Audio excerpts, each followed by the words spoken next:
இப்போ ரிலீஸ் ஆன பிக் பாஸோட 2வது ப்ரோமோல என்ன காமிச்சிருக்காங்கன்னா, சண்டே எபிசோடுக்கு அப்போ நாமினேஷன்.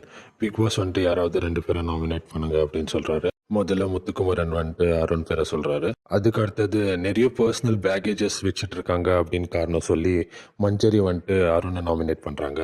அதுக்கு அடுத்தது நீங்கள் ஃப்ரெண்ட்ஷிப்ன்ற பேரில் மற்றவங்கள வெறும் பகடைக்காயாக மட்டும் தான் யூஸ் பண்ணுறீங்க அப்படின்னு காரணம் சொல்லி ஜாக்லினும் வந்துட்டு அருணை தான் நாமினேட் பண்ணுறாங்க. ரயான் வந்துட்டு மஞ்சரியை நாமினேட் பண்ணுறாரு. அதுக்கு அடுத்தது ஜெஃப்ரி வந்துட்டு நீங்கள் ரொம்ப பாசியாக இருக்கீங்க அப்படின்னு சொல்லி அவரும் மஞ்சரியை தான் நாமினேட் பண்ணுறாரு. இப்போ தாங்க ட்விஸ்டே இருக்குது. என்னென்னா கோவா கேங்கில் இருக்கிற ஒருத்தர் அதே கேங்கில் இருக்கிற இன்னொருத்தரை நாமினேட் பண்ணுறாங்க.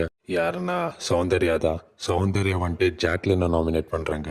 அதுவும் என்ன காரணம் சொல்லி நாமினேட் பண்றாங்கன்னா, ஜாக்லின்காக நம்ம சப்போர்ட் பண்ணல, ஜாக்லின்காக நிக்கல, ஜாக்லின் ஏதோ நினைச்சுப்பாங்களோ அப்படின்ட்டு சௌந்தர்யாக்கு தோணுது அப்படின்னு சொல்லி நாமினேட் பண்றாங்க. இந்த வாரம் யாரெல்லாம் நாமினேட் ஆயிருக்காங்க அப்படின்னு பாத்தீங்கன்னா, ஜெஃப்ரி, விஷாலை தவிர மற்ற எல்லாரும் நாமினேட் ஆயிருக்காங்க.